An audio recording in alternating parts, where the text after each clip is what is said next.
Dejjem għedna li rridu nżommu n-negozji tagħna ħajjin biex ma li tgħaddi il-pandemija jerġgħu jaħarbu jiġru. Għal dan il-Prim Ministru Robert Abela meta fakkar kif il-pjan ta' riġenerazzjoni ekonomika tal-Gvern imħabbar nhar it-Tnejn huwa immirat għal dan il-għan speċifiku. Fl-istess ħin il-familji Maltin u Għawċin gawdew minn ħemel ta' miżuri fosthom il-vouchers ta' €100 u t-traħħis fil-prezz tal-fjuwil. Il-miżuri li fil-waqt li l-inċentiv primarju tagħhom, l-għan primarju tagħhom huwa wieħed illi jinċentiva n-negozji tagħna u l-ekonomija tagħna, imma fl-istess waqt dan sar billi iva gawdew in-negozji fuq naħa, min naħa l-oħra gawda wkoll il-konsumatur, il-persuna ta' fil-faxxa l-medja tas-soċjetà tagħna, fil-faxxa tan-naħa ta' isfel, iva aħna ma nistgħu qatt ninsew li aħna gvern soċjalista ta' ruħ soċjalista. Il-Prim Ministru tkellem ukoll dwar is-settur tal-kostruzzjoni u kif permezz ta' miżuri bħal dik ta' tnaqqis fit-taxxa tal-boll fuq l-ewwel xiri tal-proprjetà, il-Gvern irnexxielu jisalva eluf ta' konvenji li kienu kruċjali biex iżommu lil dan is-settur għaddej.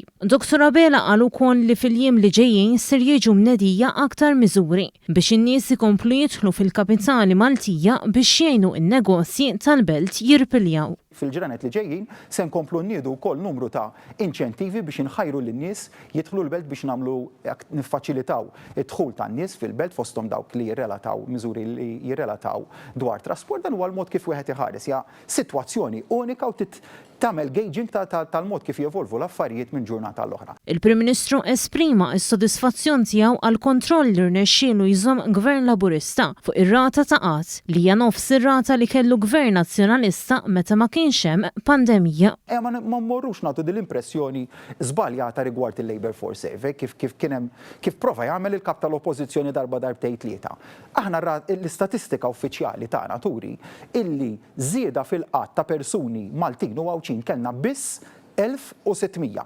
Robert Abela tkellem ukoll dwar l-importanza tar-rapport tal-Manival fil-ġimgħat li ġejjin u esprima s-sodisfazzjon tiegħu għan-nomina ta' Angelo Gafa għal kariga ta' Kummissarju tal-Pulizija. Mhux se nagħmel pressjoni fuq il-Korp tal-Pulizija u ma nistax nagħmel dik il-pressjoni, però se nagħmel iva insistenza sħiħa fuq il-Kummissarju tal-Pulizija li nara li jkun qed jagħmel xogħol li jkun qed jagħmel investigazzjonijiet kollha minn aspett ta' pulizija u li jinħarġu l-akkużi. Dwar l-investigazzjonijiet fil-qtil ta' Defni Karwana il-Prim Ministru sostna li dawn huma xhieda ta' istituzzjonijiet li qed jaħdmu f'pajjiżna. Għada aħjar mill-lum pitada li huwa aħjar minn għada u qed ngħixu mument illi verament huwa sabiħ wara 3 xhur illi kien hemm ħafna fejraw tiħil qalb. Illum qegħdin naraw id-dawl, qegħdin naraw dawl li huwa b'saħħtu ħafna l-futur ta' pajjiżna ejja ħalli flimkien inkomplu naħdmu kif ħdimna f'dawn l-aħħar 3 xhur f'spirtu ta' għaqda nazzjonali, fi spirtu fejn verament inħobbu lil Malta fejn inħobbu lil Għawdex verament nemmen li hemm futur sabiħ għal Maltin u l-Għawċin kollha.